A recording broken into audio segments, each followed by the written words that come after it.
तो आप लोग भी जिस तरह से जुड़ना चाहें तीर्थ यात्रा से जुड़े। सुखदेव भगवान कहते हैं निद्रया ह्रियते नक्तम व्यवायेन च वावयः दिवाचार्चे हया राजन कुटुंब भरणेन वा। परीक्षित जी ने कहा मुझे जल्दी मरना है, मैं क्या करूं? सुखदेव जी ने कहा कि तुम नींद पर कंट्रोल करो, सो मत, जितना जरूरत है उतना सो, बाकी भगवान का चिंतन। तस्मात् भारत सर्वात्मा भगवान ईश्वरो हरि। अच्छा ये बताओ भगवान कहाँ रहते हैं? आप बताओ।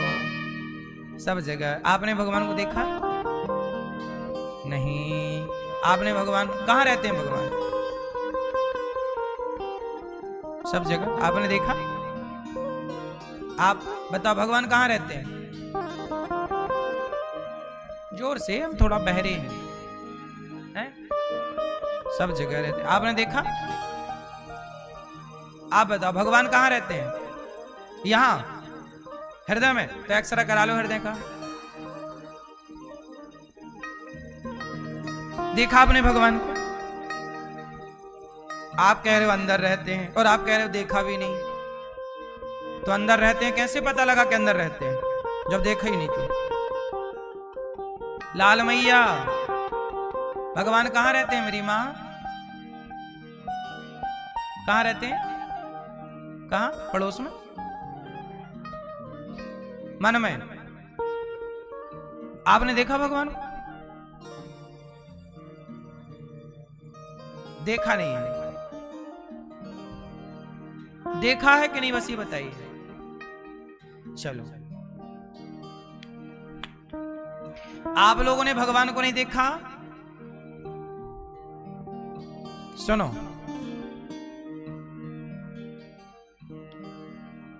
भगवान को, भगवान के 5 रूप होते हैं। पर, बोलो पर, व्यूह, विभव, अंतर्यामी, अर्चावतार। 5 अवतार। पर अवतार, व्यूह अवतार, विभव अवतार, अंतर्यामी, अर्चावतार। सुनो, पर क्या है? परमात्मा। परमात्मा, पर मतलब जो पर ब्रह्म है, जो निर्गुण निराकार है,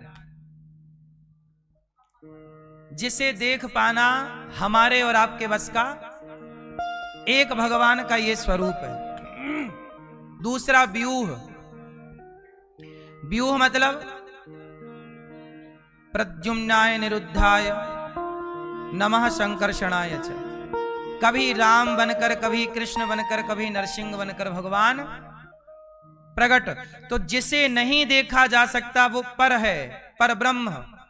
पर जब नहीं देखा जा सकता तो भगवान ने सोचा कि जब लोग हमें देख ही नहीं सकते तो हमारे बारे में बात क्या करेंगे, जानेंगे क्या? इसलिए वो भगवान ने अपने को थोड़ा सरल कर लिया कि मैं भक्तों के बीच में राम बनकर, कृष्ण बनकर आपके बीच आ गए। लो भैया मैं देख लो। अभी आप नहीं देख सकते थे, लेकिन अब आप देख सकते हैं। किसके रूप में? राम, कृष्ण, नरसिंह, वामन। फिर विभव। विभव का मतलब है कि वो हैं व्यापक हैं। सिया राम मैं सब जग, सब में व्यापक रूप से समा गए। फिर अंतर्यामी। अंतर्यामी मतलब सबके भीतर ही आ गए। अभी तो सब जगह थे, अब आपके और हमारे अंतर्यामी रूप में। ईश्वर का एक अवतार है अंतर्यामी, वह अंतर्यामी रूप से सबके भीतर है। अब फिर भी बात नहीं बनी कि चलो भैया राम त्रेता में आए तो त्रेता वालों ने राम को देखा, द्वापर में आए तो द्वापर वालों ने कृष्ण को देखा, पर हम तो कलयुग वाले हैं तो हम ना पर ब्रह्म को देख पाएंगे, कहाँ है? ना हमारे लिए राम सुलभ है, ना तो कृष्ण सुलभ है, ना तो कण कण में हमें नजर आ रहे हैं। क्योंकि हमारी इतनी अक्ल, बुद्धि, भक्ति, ज्ञान नहीं है। तब भगवान ने हमारे लिए एक अवतार लिया जिसे अर्चावतार कहते हैं। बोलो कौन सा अवतार? अर्चावतार। तो ये अर्चावतार क्या है? जो आपके घर में गोपाल जी हैं, मंदिर में बिहारी जी हैं, मंदिर में जगन्नाथ जी हैं, ऊपर लक्ष्मी नारायण भगवान बैठे हैं। इस कली काल में भगवान उस अर्चावतार के रूप में हम सबके पास मौजूद हैं। इसलिए इस कलयुग में मूर्ति को पत्थर नहीं मानना चाहिए। त्रेता में राम के रूप में मौजूद थे, द्वापर में कृष्ण के रूप में, तो कलयुग में इस विग्रह के रूप में भगवान हम सबके मध्य हैं, क्योंकि वो कण कण में है। इसलिए मूर्ति को ये नहीं मानना चाहिए कि ये मूर्ति है। मानो तो मैं गंगा मां हूं, मानो तो ये प्रहलाद के लिए खंबे से निकले कि नहीं? बोलो, प्रहलाद के लिए खंबे से, यदि प्रहलाद के लिए खंबे से प्रकट हो गए तो हम भी उस परमात्मा को विग्रह में, मूर्ति में देखें तो बुराई क्या है? इसलिए कलयुग में मंदिर बनाए जाते हैं, क्योंकि इस कली काल में वेद पुराणों में लिखा है कि अर्चावतार के रूप में भगवान प्राप्त हैं, हमारे आसपास हैं, इस रूप में ये बैठे हैं। अब आप कहो कि अब क्या ये भगवान नहीं है? अच्छा एक बात बताओ, आपके मोबाइल में आपके माता पिता दादी दादा की फोटो है आपके मोबाइल पे? क्यों भाई साहब, आप है ना? तो आपके मोबाइल पे फोटो है आपकी माँ पिता दादी दादा, तो फोटो आपकी माँ की ही है कि नहीं? माँ की फोटो। जब आप उस फोटो को देखते हैं, जब आप उस फोटो को देखते हैं तो माँ का स्मरण होता है कि नहीं? बोलो। तस्वीर को देखा तो जिसकी तस्वीर है उसकी याद आ गई कि नहीं? माँ की फोटो देखने से माँ की याद आती है, गुरु की फोटो देखोगे तो गुरु की याद आएगी, ऐसे भगवान का विग्रह देखोगे तो भगवान की याद आएगी। यह स्वरूप, यह प्रतिमा उस ईश्वर का प्रतिनिधित्व कर रही है। भारत, बोलो बोलो भारत। जब भारत के प्रधानमंत्री मोदी जी अमेरिका जाते हैं तो अमेरिका वाले कहते हैं कि भारत भी आया है, जापान भी आया, भारत भी आया, रूस भी आया, जर्मनी भी आया। तो क्या जर्मनी आ गई? जर्मनी का प्रतिनिधि बनके वहां का राष्ट्रपति आया है, भारत का प्रतिनिधि बनकर भारत के प्रधानमंत्री गए हैं। तो प्रधानमंत्री जिस देश में जाएंगे उस देश में भारत की ही मौजूदगी मानी जाएगी। अमेरिका के राष्ट्रपति भारत आएंगे तो बोला जाएगा अमेरिका आया है। बोलो, क्योंकि वो अमेरिका के प्रतिनिधि हैं।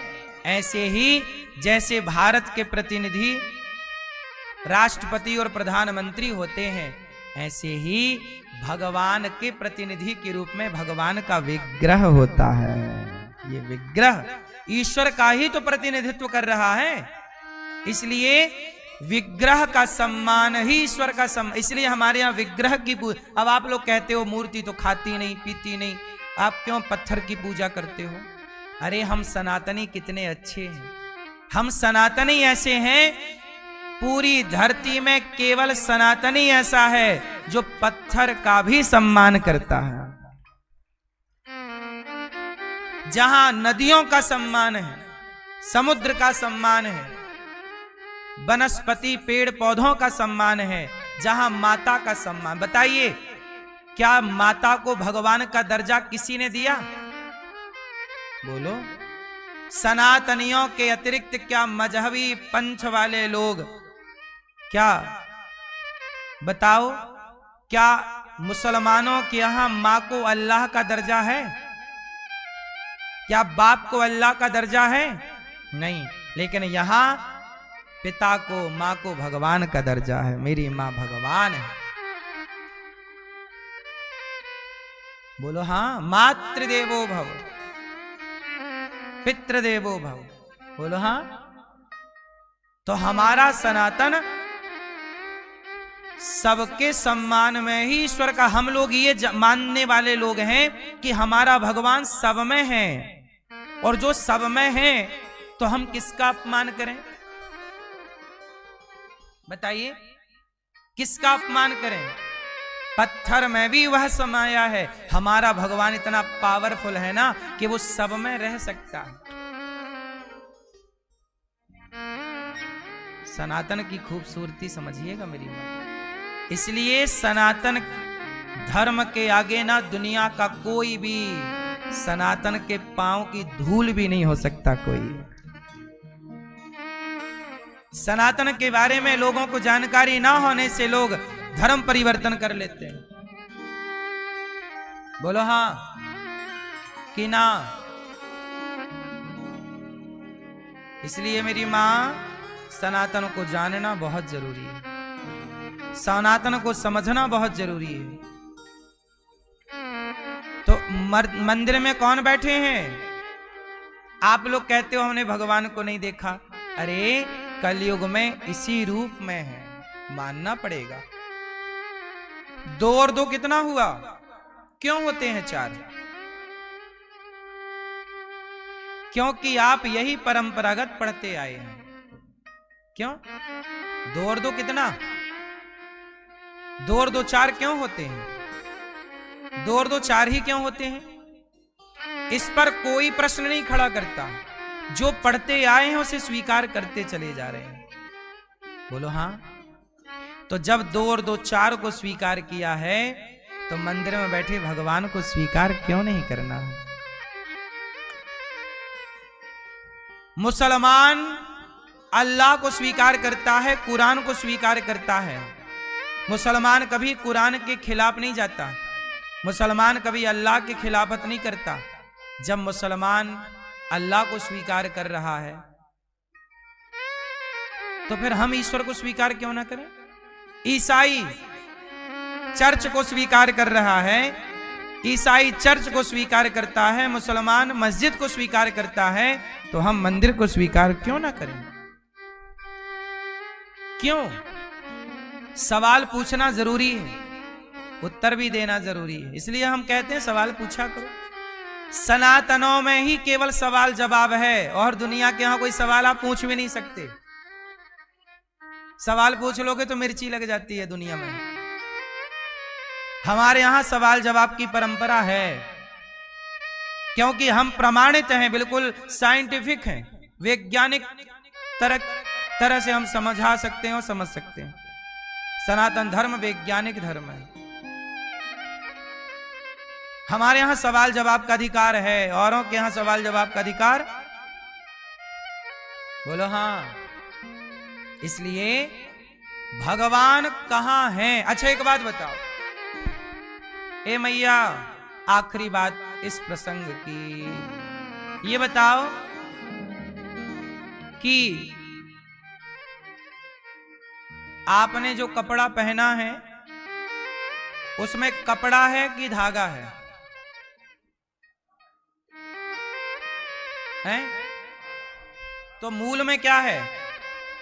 जोर से। आपने जो साड़ी पहनी है उसमें साड़ी है कि धागा है? एक एक धागा निकाल लिया जाए ना तो साड़ी बचेगी ही नहीं। तो साड़ी है ही नहीं, है क्या? धागा। लेकिन बोला क्या जा रहा है? साड़ी। शर्ट बोली, ये रुमाल है, ये क्या है? बोला रुमाल जा रहा है, पर धागा निकाल लूं एक एक तो रुमाल बचेगा? रुमाल का अपना कोई अस्तित्व नहीं है। अस्तित्व किसका है? धागे का। ऐसे ही आपका और हमारा कोई अस्तित्व नहीं है। जैसे धागे से रुमाल बना, धागे से साड़ी बनी, ऐसे परमात्मा से हम और आप और ये संसार बना। जैसे रुमाल का कोई अस्तित्व नहीं है, अस्तित्व किसका है?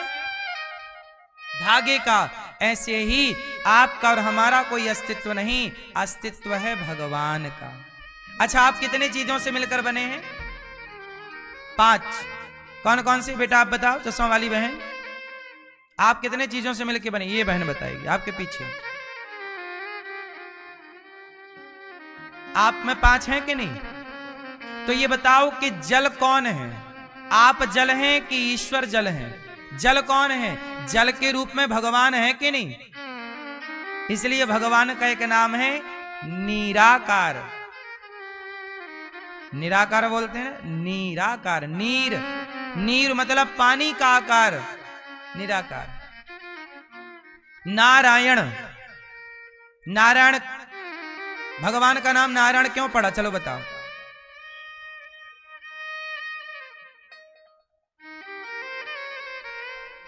ठीक है, नारायण नाम क्यों पड़ा? नार कहते हैं जल को, नार कहते हैं जल में शयन करें जो, जल में शयन जो करें, जल में रहें। शेष भगवान कहाँ है? जल में, उसमें नारायण लेटे हैं, लक्ष्मी जी चरण। जो जल में निवास करें उन्हें नारायण कहते हैं। तो जल के रूप में नारायण है। अग्नि के रूप में कौन? अग्निस्त्वम, अग्नि के रूप में भगवान। पृथ्वी के रूप में भगवान। पंच तत्व जो है सबके रूप में कौन?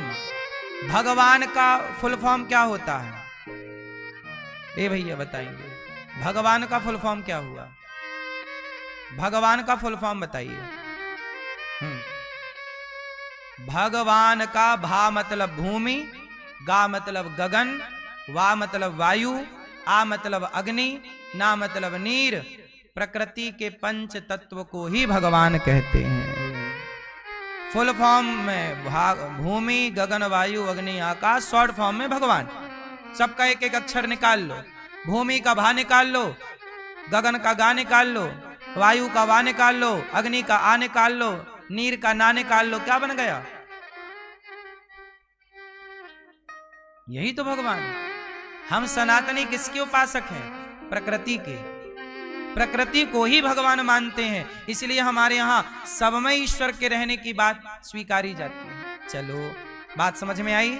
तो अब आप कहते हो भगवान कहाँ है? हमने नहीं देखा। अरे जो देख रहे हो वो भगवान ही है, उसके सिवा कुछ दिख थोड़ी रहा है आपको। आप मान नहीं रहे हैं। आप कह रहे हैं ये रुमाल है, ये रुमाल थोड़ी है, ये तो धागा है। आपने सत्ता रुमाल की स्वीकार कर ली, जबकि सत्ता किसकी है? सत्ता धागे की है, पर आपने रुमाल स्वीकार किया। रुमाल की सत्ता नहीं है। ऐसे ही आपकी और हमारी सत्ता किसकी सत्ता है? ईश्वर ही ईश्वर हैं। केवल व्यवहार में कहा जाता है कि ये आप हैं, ये हम हैं। सुखदेव भगवान कहते हैं, देखो अंते नारायण स्मृति ही, भगवान का स्मरण करना चाहिए।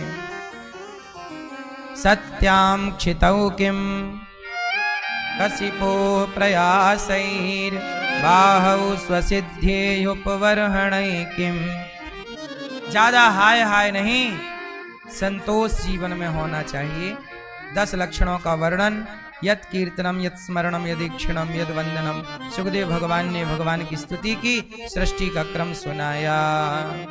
और विदुर जी महाराज की पावन कथा सुनाते हैं कि जब विदुर जी भगवान जब धराधाम को छोड़कर गए तो विदुर जी को याद किया। विदुर जी ने मैत्रेय जी से सवाल किए कि भगवान ये संसार कैसे रचते हैं, क्यों बनाते हैं? आओ अब प्रश्न को आगे ले चलें। भगवान ने ये दुनिया बनाई, पूछो जरा क्यों बनाई? हाँ, आप लोग कहते हैं ना, दुनिया बनाने वाले क्या तेरे मन में समाई, काहे को दुनिया बनाई तूने, काहे को दुनिया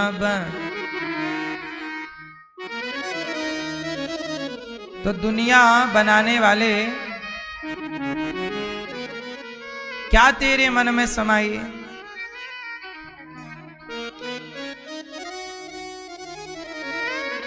इसलिए कहता हूं मेरी मां,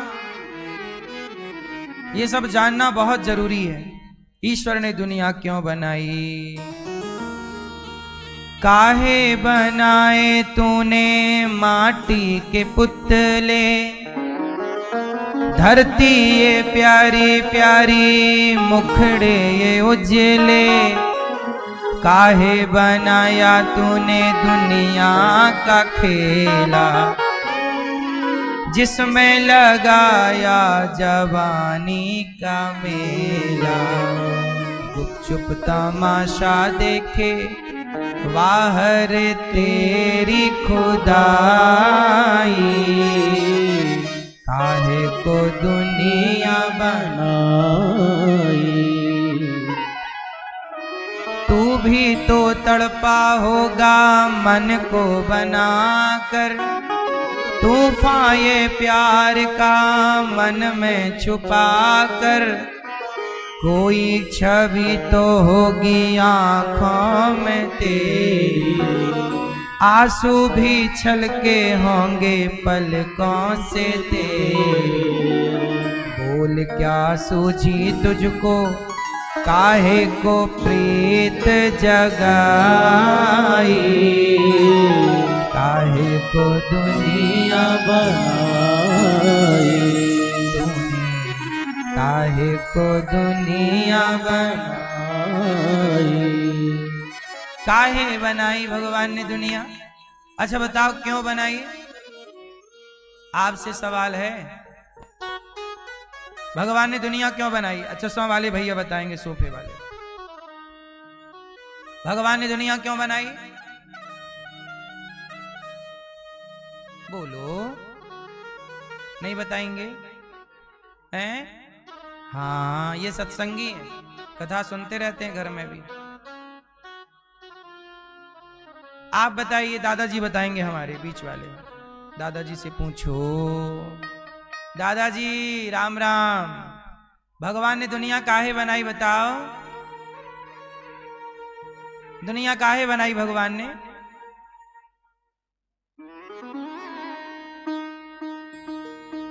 जलेबी खाने के लिए? हा?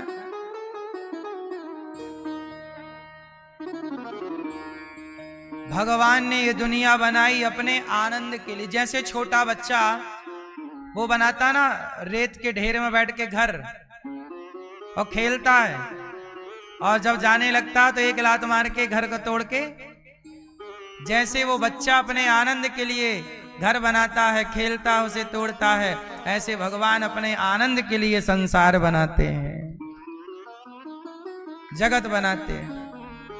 अच्छा एक बात बताओ, भगवान ने जगत बनाया तो ये सब सामान मटेरियल कहां से लाए होंगे? जैसे आप लोग घर बनवाते हो तो सरिया लाते हो, ईंट लाते हो, सीमेंट लाते हो और कंक्रीट इत्यादि सब लाते हो। ये बताओ कि भगवान सब कहां से लाए होंगे? कहां से लाए? बोलो।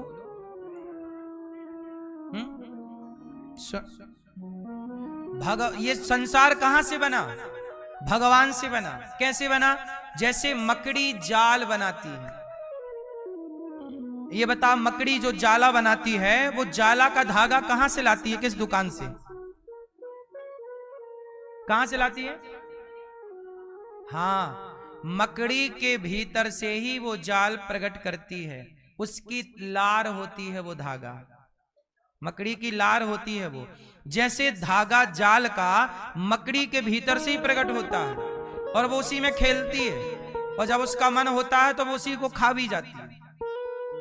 उसी तरह जैसे धागा मकड़ी का मकड़ी से प्रकट हुआ, ऐसे ये संसार भगवान से प्रकट हुआ और आखिरी में भगवान में लीन हो जाएगा।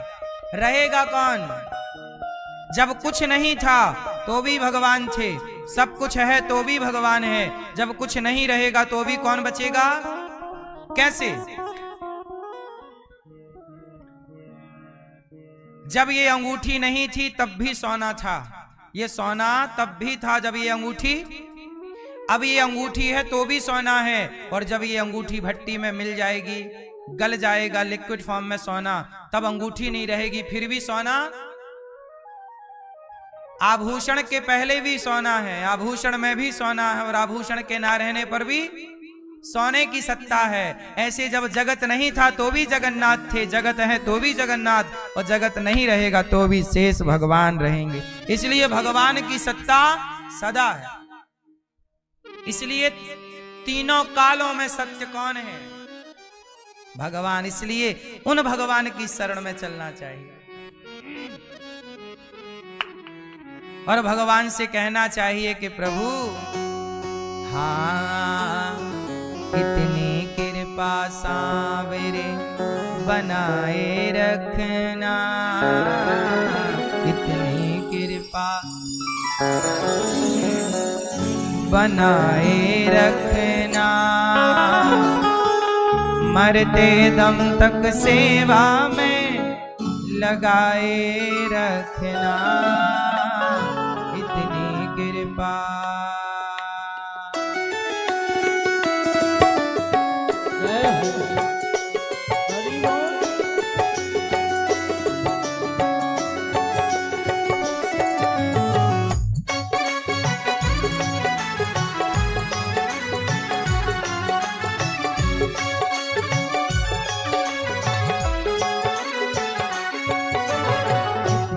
कृपा सांवरे बनाए रखना, इतनी कृपा सांवरे बनाए रखना, मरते दम तक सेवा में लगाए रखना, मरते दम तक सेवा में लगाए रखना, इतनी कृपा सांवरे बनाए रखना, इतनी कृपा सांवरे बनाए रखना, मरते दम तक सेवा में लगाए रखना, मरते दम तक सेवा में लगाए रखना, इतनी कृपा।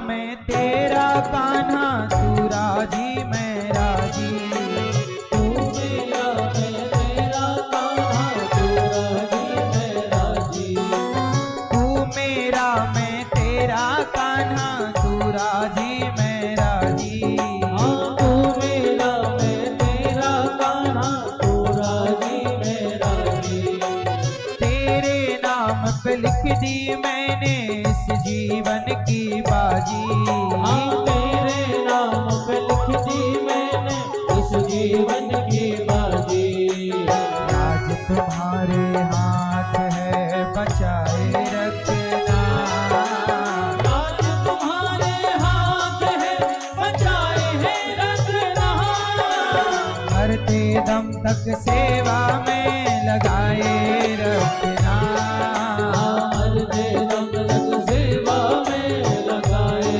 रखना, इतनी कृपा।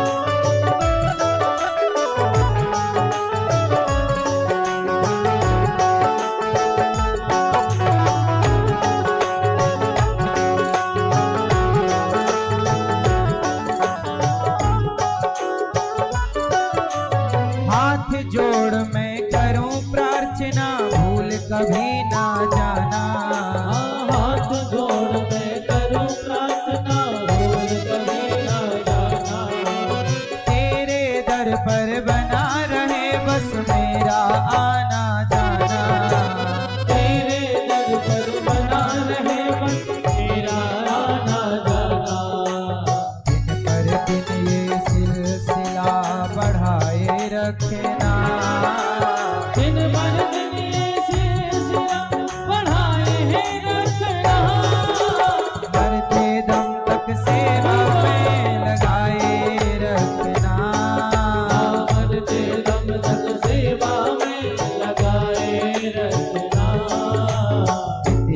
कृपा।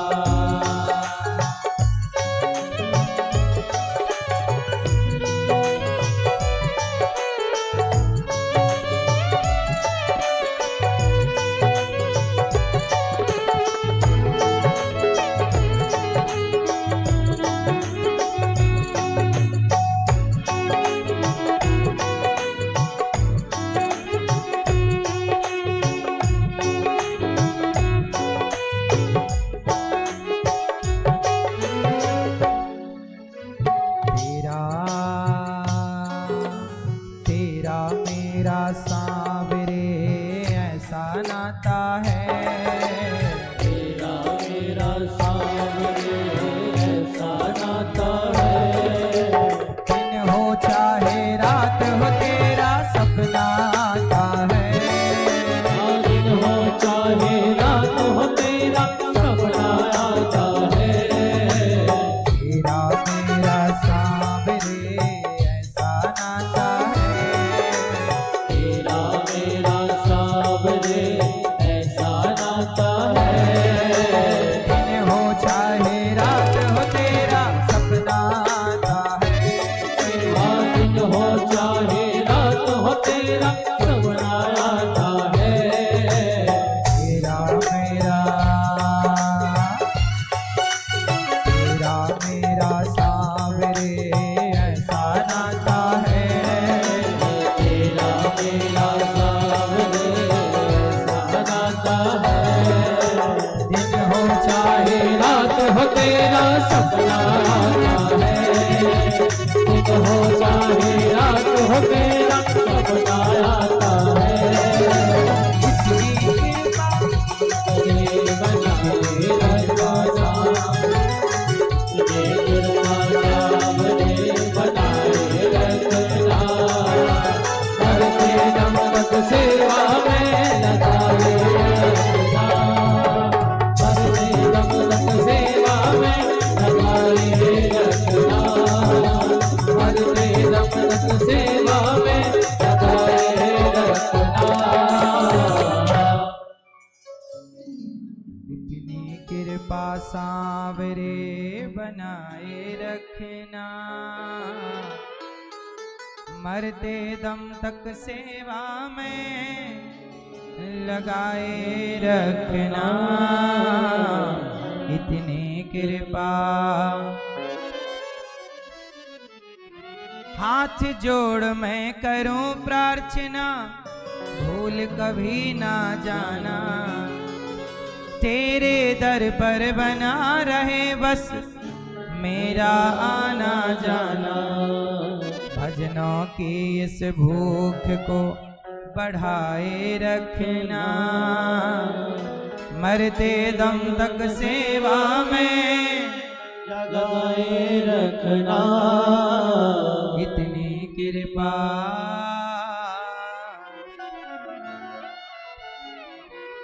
भगवान से यही प्रार्थना करो कि कृपा प्रभु आपकी सदा बनी रहे और हम सदा आपकी और आपके भक्तों की सेवा में लगे रहें। अब विदुर जी महाराज मैत्रेय जी के पास बैठे सवाल कर रहे हैं। मैत्रेय जी उत्तर दे रहे हैं। क्या उत्तर दिया कि भगवान सृष्टि कैसे करते हैं। तो आओ मैं आपको समझाऊं कि भगवान सृष्टि कैसे करते हैं। सबसे पहले भगवान नारायण अपनी नाभि से कमल में ब्रह्मा जी और ब्रह्मा जी से अन्य ऋषियों का प्राकट्य हुआ। ब्रह्मा जी के शरीर से मनु और शत्रुपा की उत्पत्ति हुई। मनु शत्रुपा की 3 बेटियां और 2 बेटे हुए, आकुति, देवहूति और प्रसूति। आकुति का विवाह रुचि प्रजापति से, देवहूति का विवाह करदम जी से। करदम जी की 9 बेटियां हुई, ब्रह्मा जी के 9 मानस पुत्रों से विवाही गई। कपिल भगवान प्रकट हुए जिन्होंने अपनी मां को सांख्य शास्त्र का उपदेश किया। अहम सर्वेषु भूतेषु भूतात्मा अवस्थितः सदा। मां सब में मुझे देखो। मां सिद्धा नाम की नदी बनकर बह गई। कपिल देव जी ने आचमन किया। मनु जी की तीसरी बेटी का नाम है प्रसूति। अब बहुत ध्यान पूर्वक सुनिएगा। प्रसूति का विवाह दक्ष से हुआ। दक्ष की छोटी बेटी का नाम है सती। कपिल भगवान गंगा सागर चले गए। बोलिए कपिल देव भगवान की। करदम जी की 9 बेटियों का विवाह ब्रह्मा जी के 9 मानस पुत्रों से हुआ। इसके बाद भगवान शंकर का विवाह हुआ दक्ष की छोटी बेटी सती जी के साथ। सती और शिव बड़े प्रेम से कैलाश में रहते हैं। एक दिन की बात है, शंकर जी माता सती को बोल के लेकर के गए कि चलो कथा सुनने चलते हैं। चलो। अगस्त नाम के एक ऋषि थे। उन ऋषि की कुटिया में शंकर जी सती माता के साथ पहुंचे और जैसे ही अगस्त जी ने देखा कि हमारे द्वार साक्षात शिव शक्ति आए हैं, तो आगे बढ़कर के अगस्त मुनि ने शिव जी के पांव धोए, शिव जी को आसन में बिठाया और शिव जी से हाथ जोड़कर बोले कि हे भोलेनाथ, आपका आगमन क्यों हुआ है। शंकर जी बोले, हे अगस्त ऋषि, मैं आपसे कथा सुनना चाहता हूं। अच्छा भोलेनाथ, आप तो सब जानते हो। हाँ हाँ, हम सब जानते हैं, पर भगवान की कथा में जो स्वाद है, जो रस है, वो अच्छा है, आप सुनाइए। तो शंकर जी श्रोता बन गए और अगस्त ऋषि जी वक्ता बन के कथा हुई शुरू। तो शंकर जी तो सुने मन लगा के, पर माता सती का मन नहीं लगा। अच्छा, माता सती का मन क्यों नहीं लगा? क्योंकि माता सती की श्रद्धा वक्ता पर नहीं थी, अगस्त ऋषि पर श्रद्धा। और याद रखिएगा, यदि श्रोता की श्रद्धा ही वक्ता पर नहीं है तो वक्ता कुछ भी समझाए आपको कुछ भी समझ में। इसलिए श्रद्धावान लभते ज्ञानम, पहले तो आपकी श्रद्धा होनी चाहिए। श्रद्धावान व्यक्ति ही ज्ञान का लाभ लेगा। श्रद्धा नहीं है तो ज्ञान आपको नहीं मिलेगा। शंकर जी ने तो कथा सुनी और ज्ञान पाया, परंतु माता सती को हो गया संदेह। क्या हो गया? संदेह किस पर हुआ? जब भगवान शंकर ने कथा सुनी, अगस्त जी ने पूरी कथा सुनाई, अब वहां से शंकर जी विदा हुए, चलो कैलाश चलें वापस। तो जब शंकर जी वापस कैलाश जा रहे थे तो रास्ते में वो त्रेता युग चल रहा था। एक बार त्रेता युग माही शंभु गए कुंभज ऋषि पाही, संग सती जग जननी भवानी, पूजे ऋषि अखिलेश्वर जान। वो त्रेता युग था और त्रेता में घटना वही घट रही थी कि रावण सीता मैया को चुरा कर ले गया और राम जी सीता माँ के वियोग में हा सीता खोजबीन कर रहे, सीता जी को ढूंढ रहे। आकाश मार्ग से शिव पार्वती, शिव शक्ति मतलब सती गुजर रहे थे। तो भगवान शंकर ने तो भगवान शंकर ने तो राम जी को प्रणाम किया। वाह प्रभु, आपकी लीला परंपार, आपकी लीला आप सब जानते हो, पर ऐसे ढूंढ रहे हो पत्नी को जैसे कुछ नहीं जानते। जब शंकर जी ने प्रणाम किया तो माता सती को राम जी पर डाउट हो गया, ये भगवान नहीं हो सके। हे भोलेनाथ, आप किसे प्रणाम कर रहे हो? शंकर जी बोली, ये राम है, ये भगवान है। सती बोली, ना, ये भगवान होते तो अपनी पत्नी के लिए ऐसे पागलों की तरह खोजबीन करते। भाई भगवान तो सब जानते हैं, सब कुछ देख लेते कि कहां पे क्या है। भगवान तो सब जानते हैं, उनसे क्या छिपना है। ये भगवान नहीं है। लो भैया, माता सती को क्या हो गया? संदेह। और जब संदेह हुआ तो शंकर जी ने बहुत समझाया। अच्छा, जब आपको संदेह हो जाए तब क्या करना चाहिए? सत्संग करना चाहिए। सत्संग करने से संदेह समाप्त हो जाता है। पर माता सती का संदेह तो सत्संग से पैदा हुआ। क्योंकि अच्छा, माता सती को संदेह क्यों हुआ? आप लोग बताइए, क्यों हुआ मैया? क्योंकि माता सती ने कथा को ठीक से सुना नहीं था। जो शंकर जी कथा सुन रहे थे, अगस्त्य जी सुना रहे थे, वहां सती जी का मन नहीं लग रहा था। कथा यदि आप ठीक से नहीं सुनेंगे तो आपको भी संदेह हो जाएगा। इसीलिए कहा करता हूं, कथा में बैठो तो बड़ी श्रद्धा से सुनो, बड़े प्रेम से सुनो, बार बार उठना, बार बार जाना, बार बार बैठना, 3 घंटे अपने शरीर पर कंट्रोल, अपने इंद्रियों पर कंट्रोल। 3 घंटा भी कंट्रोल नहीं हुआ तो फिर कंट्रोलिंग पावर आपकी बेहतर है नहीं। देखो ये दास अनिरुद्ध, हम 12 महीने कथा सुनाते हैं, 12 महीने आपके सामने बैठते हैं यहां पर, और बैठे ही रहते हैं 3 घंटे, बार बार उठते नहीं हैं और प्रेम से आपको सुनाते रहते हैं। आप लोग कई बार शोर भी करते हैं, उठते बैठते आते जाते, हमारा बड़ा डिस्टर्ब भी होता है, फिर भी हम अपना काम करते रहते हैं। श्रोता उच्च क्वालिटी का कौन सा है? जो प्रेम से कथा सुने। यदि आप प्रेम से नहीं सुनेंगे तो आपको भी संदेह बना रहेगा। इसलिए श्रोता अच्छा होना चाहिए, प्रेम से सुने। 3 घंटे केवल कथा, और उस समय कोई काम नहीं। अब कुछ लोग बैठे बैठे खाते रहते हैं, बात कर रहे हैं, मोबाइल चला रहे हैं। कथा श्रोता के ये लक्षण नहीं है। लक्षण ये है कि सार सार को गही लहे, थोथा दे उड़ाए। सार सार ग्रहण करने वाला जितना अच्छा श्रोता होगा, वक्ता उतने बढ़िया तरीके से सुनाएगा। जब हम देखते हैं कि आप लोग सुन रहे हैं तो सुनाने में अच्छा लगता है, पर जब हमें लगता है कि हम सुना रहे हैं और आप तो आ रहे, जा रहे, खा रहे, बातें कर रहे, तब समझ लेते हैं कि भाई ये श्रोता सुनने वाले नहीं। फिर उसी तरह से लपेट दी जाती है बात।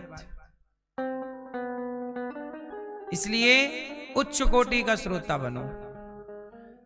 तो शंकर जी तो उच्च कोटि के श्रोता हैं, पर माता सती यदि ठीक से कथा सुनती तो वहां पे बताया गया था कि नारायण ही राम के अवतार में लीला कर रहे हैं। वो अनेक रूप रूपाय विष्णवे प्रभु विष्णवे, तो बताया था। शंकर जी सुने, पर माता सती का ध्यान यहां वहां था। इसलिए सती जी को राम पर क्या हो गया? राम जी ढूंढ रहे, सीता सीता।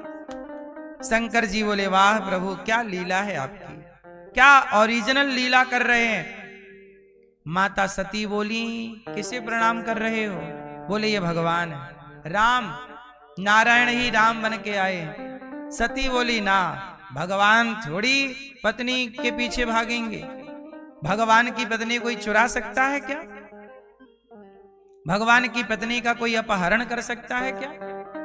अच्छा एक बात बताओ, राम भगवान है या नहीं? आप सबसे उत्तर, राम जी भगवान है। तो पत्नी को ढूंढ नहीं पाए, कैसे भगवान है? आप बताओ, ये लाल मैया बताएं, सब काहे बता रहे हो? जिनसे पूछा जाए वो बताएंगे। मेरी माँ लाल मैया बताएंगे। हैं? राम जी भगवान है कि नहीं है? तो भगवान की पत्नी चोरी कैसे हो गई? कौन सी लीला है? मनुष्य रूप में लीला है। इस लीला से क्या साबित करना चाहते हैं राम? आप बताओ। तो मर्यादा पुरुषोत्तम की पत्नी कौन चुराएगा? अच्छा ये बताओ, रावण मूर्ख था, अज्ञानी था कि ज्ञानी? रावण कैसा है? अच्छा ये बताओ, रावण ने सीता मैया को क्यों चुराया? क्या चाहता था रावण? हैं? रावण क्या चाहता था? यहां रावण क्यों चुराया, इसके 2 उत्तर ठोस हो सकते हैं, अन्य कारण बहुत सारे हैं। रावण ने सीता मां को क्यों चुराया? जो सबसे मूल कारण है वो ये है कि रावण जान गया कि राम नारायण है और सीता लक्ष्मी। रावण सोचा कि खर दूषण सम मोहि बलवंता, तिन्हीं को मारे बिनु भगवंता। खर दूषण को यदि राम ने मार दिया है, राम जी ने किसे मार दिया? तो रावण समझ गया कि खर दूषण भी रावण की तरह बलवान थे। रावण समझ गया कि खर दूषण को भगवान ही मार सकते हैं और कोई। रावण समझ गया कि भगवान का अवतार हो चुका है, अब मैं अपना काम बनाऊं। रावण बोला कि लंका के लोग बड़े पापी हैं, ये तपस्या करेंगे नहीं, भक्ति करेंगे नहीं, तो ऐसा करता हूं मैं राम से विरोध कर लेता हूं और राम के हाथों अपने लंका वालों को मरवा दूंगा। तो राम के हाथों मरने से इनकी वही गति हो जाएगी जो तपस्या करके बड़े बड़े साधु संत प्राप्त करते हैं। तो रावण का ये प्लान है। रावण ने क्या, अच्छा एक तो ये रावण के द्वारा सीता मां को चुराने का प्लान है, किसी बहाने राम हमारे द्वार पर, एक तो ये कारण। दूसरा कारण है कि रावण बहुत बड़ा पंडित है, ज्ञानी है। रावण ने राम की परीक्षा ली कि मैं देखता हूं कि राम भगवान है कि। अच्छा, रावण ने राम की परीक्षा ली। कैसी परीक्षा ली? मारीच के पास गया। मारीच कहां रहता था? मॉरिशस। आज मॉरिशस नाम की जो जगह है, देश है, वो मारीच की नगरी से नाम पड़ा मॉरिशस। रावण गया मारीच के पास। मामा जी राम राम, आओ। तो रावण बोला, मारीच मामा मेरे हाथ से मरना पसंद करोगे कि राम के हाथ से?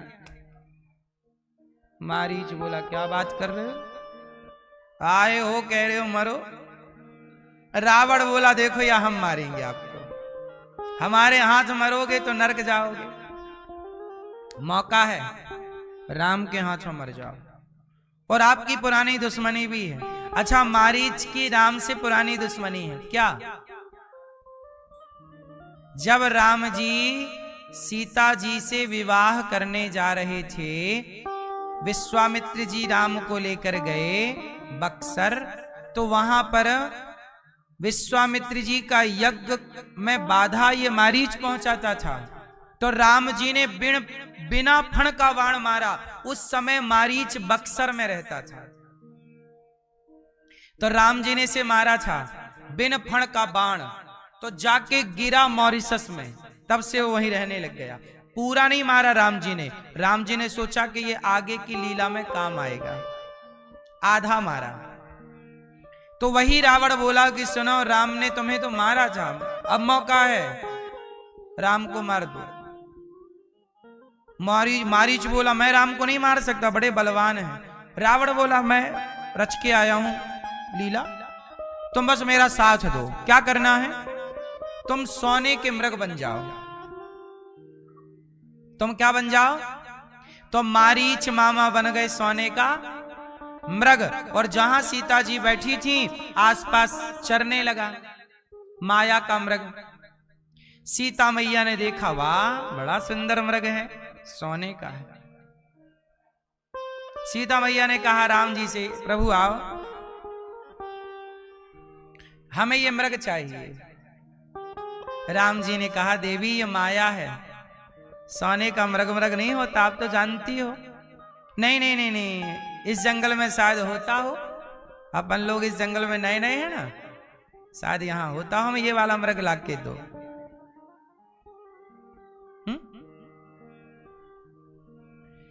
राम जी बोले कि राम जी समझ गए कि सीता जी अब हमें नहीं चाहती, सोने के मृग को चाहती हैं।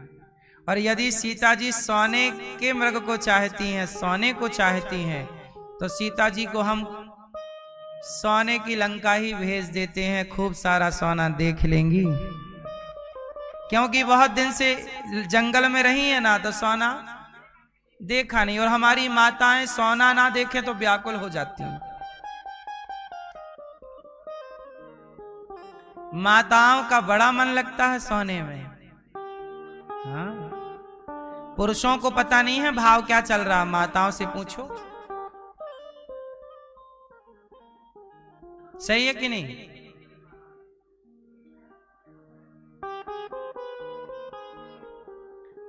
स्त्री सोने की ओर आकर्षित होती है, इसलिए जो स्त्री को फंसाते हैं ना, वो लोग सोने का ही आभूषण स्त्री को देते हैं, अंगूठी दे दिए। इसलिए आज के लड़के वड़के जो लड़कियों को फंसाते रहते हैं ना, वो सोने चांदी से तो फंसाते हैं, और इन्हें लगता है कि सोना है। सोने की अंगूठी दी और साथ में आई लव यू भी दे दिया, और बदले में उसका पूरा शोषण कर लिया लड़की का, और शोषण करके बाद में च्युइंगम को चबा के थूक के चले गए। इसी को कहते हैं लव जिहाद। बोलो हाँ। आप लोग ना फंस जाना मेरी बहनों, कोई आई लव यू दे, कोई सोने की अंगूठी दे, सोना चांदी दे, मत फंसना। कोई तुम्हें मोबाइल दिलाए, कोई तुम्हें गिफ्ट दे, मत फंसना। कोई तुम्हें कोई क्यों देगा, और यदि देगा तो बदले में कुछ लेगा। फ्री में कौन किसे क्या दे रहा है, और लेगा क्या? तुम्हारे शरीर तुमसे मांगेगा, तुम्हारा चरित्र तुमसे मांगेगा। और यदि तुमने उसकी अंगूठी ली तो चरित्र मांगेगा, तो तुम मना कर पाओगी? रावण ने तो सीता मां का अपहरण किया था, आज के रावण तो चरित्र का अपहरण कर लेते हैं। क्यों? सावधान, मारीच सोने का मृग बन के गया। आज भी बहुत सारे मारीच हैं जो रूप बदल के आपके आसपास घूम रहे हैं। कई मुसलमान ऐसे हैं जो हिंदू बने घूमते हैं और लड़की को फंसाते हैं, बाद में पता चलता है कि अब्दुल है। अभिषेक नाम रख लिया था, अभिषेक बना घूमा, बाद में पता चला कि अभिषेक नहीं है, ये तो अब्दुल है। यही लव जिहाद है, यही मारीच है, रूप बदल के घूम रहा। ये घटना बीत गई, सीता जी के टाइम पर ऐसा नहीं है, आज भी ये घटनाएं रोज घट रही हैं। आप नहीं समझ पाओ तो हम क्या करें। सीता मां के पास मारीच आया, सोने का मृग बन के चरने लगा। राम जी गए तो भागा, जंगल में, घोर जंगल में राम जी को लेके चला गया, बड़ी दूर। और जब राम जी ने बाण मारा तो क्या बोला उसने? हा लक्ष्मण। क्या बोला? लक्ष्मण बोला। क्यों बोला? प्लानिंग थी कि तुम लक्ष्मण बोलना तो सीता जी को लगेगा कि राम संकट में है, और राम की आवाज में बोलना, वो माया भी था ना। सीता जी को लगा कि लक्ष्मण, राम जी पुकार रहे हैं, जल्दी जाओ। लक्ष्मण जी बोले, माता, राम को कोई संकट नहीं हो सकता, राम भगवान है। सीता मैया बोली, नहीं नहीं जाओ, लक्ष्मण जी नहीं जा रहे हैं। सीता मैया ने डांट दिया, बड़ा कठोर डांटा। लक्ष्मण जी रोने लग गए। मां क्या कह रहे हो? बेचारे लक्ष्मण रेखा खींचकर, मां इससे बाहर ना चली जाना, ये बड़ा माया का नगर है, यहां राक्षस बहुत है। लक्ष्मण जी चले गए, और यहां जब लक्ष्मण जी गए, अच्छा, रावण ने राम की परीक्षा क्या ली? रावण ने कहा कि यदि सोने का मृग मैं मारीच को बनाकर भेजूंगा, यदि राम पहचान गए कि ये सोने का मृग नहीं मारीच है, तब तो मैं जान लूंगा कि राम भगवान है, और यदि ये पीछे भाग गए तो समझ लूंगा कि कोई मनुष्य है। रावण ने राम की परीक्षा ली, और राम जी जानकर रावण की परीक्षा में फेल हो गए। क्या हो गए? फेल हो गए। राम कई बार फेल हो जाने से ही पास होते हैं। सही है? राम जी जानते सब हैं, पर रावण को चकमा दे दिया राम जी ने। रावण आया, लक्ष्मण जी भी चले गए, अकेली सीता मां घबरा रही हैं। तब तक रावण आ गया, भिक्षाम देहि। रावण बोला भिक्षा दो। सीता जी फल लाई और रख दी, बोले ले लो। बोले नहीं, लाओ यहां बाहर। लक्ष्मण रेखा रावण को जला रही थी, अंदर नहीं घुस पा रहा था। रावण बोला यहां लाओ। सीता मैया बोली मेरे देवर की आज्ञा है कि मैं बाहर ना जाऊं, आप यहीं ले लीजिए महाराज। रावण बोला तेरा पति संकट में है, और यदि तूने अतिथि को भोजन नहीं दिया तो तेरा पति क्या हो सकता जानती है। अब तो डर गई सीता मां कि अतिथि देवो भव, पता नहीं अतिथि का अपमान करने से क्या हो जाए। रावण साधु बनकर आया। अच्छा ये बताओ, सीता मैया लक्ष्मण रेखा पार करके चली गई, जाना सही था कि गलत था? क्यों गई? चलो सही गलत छोड़ो, क्यों गई? कारण है? सीता मैया नहीं जाती और रावण साधु रूप में आया और चला जाता तो दुनिया में क्या मैसेज जाता कि राम के द्वार से एक साधु भूखा लौट गया। राम के द्वार से साधु। सीता जी जान गई कि ये रावण है। सीता जगत जननी है, जगदम्बा, उनसे क्या छिपा है। सीता मैया जान गई कि ये रावण है, पर बाहर गई इसलिए कि मेरे राम पर यह कलंक ना लग जाए कि राम के द्वार से साधु वापस चला गया।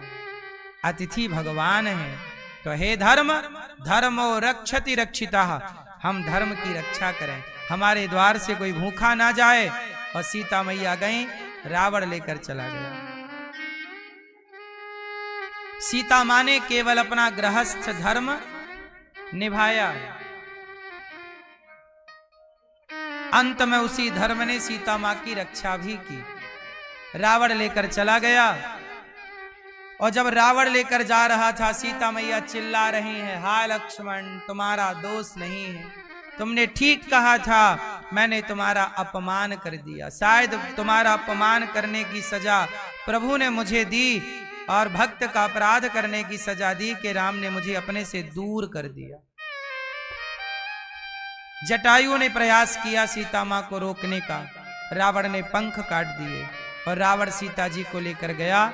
अच्छा, रावण चुराया तो गलती की, पर रावण की नियत सही थी कि गलत थी? सीता जी को लेकर रावण की नियत अच्छी थी कि बुरी थी? हाँ, इसमें भी दो भेद हैं और दो दृष्टि हैं। एक तरफ तो रावण कहता है कि तुम मेरी पत्नी बन जाओ, ये लिखा है, ऑन रिकॉर्ड है वाल्मीकि रामायण में। रावण चाहता है सीता जी को अपनी पत्नी बनाना, लोभ लालच देता है, लेकिन ये रावण के बाहर का मन है। रावण के भीतर का मन कहता है कि ये जगत जननी है। और रावण यदि सीता मां को पत्नी बनाना चाहता तो अपने कमरे में ही रखता ना, सीधा ले जाके। पेड़ के नीचे क्यों रखा? अशोक वाटिका में। रावण जानता था कि इसका पति वनवासी है, और पति वनवासी है, वन में है, और पत्नी महलों में रहेगी, तो नारी का पातिव्रत धर्म नष्ट हो जाएगा। इसलिए रावण ने जब राम वनवास में है तो सीता मैया को भी वनवास में ही रखा। लंका का वो जंगली हिस्सा था अशोक वाटिका, वाटिका उसका नाम था, वो रण्य ही है, जंगल ही है, इसलिए रावण ने वहां रखा कि इनका पातिव्रत धर्म भंग ना हो। इसलिए रावण, हमारे गुरुजी कहा करते थे कि रावण रोज सुबह सुबह दूर से सीता मां का दर्शन करता था और प्रणाम करता था। वो जानता था कि जगत जननी है। अच्छा ये बताओ, रावण कौन है? हैं? रावण कौन है? रावण भी जानता है कि ये हम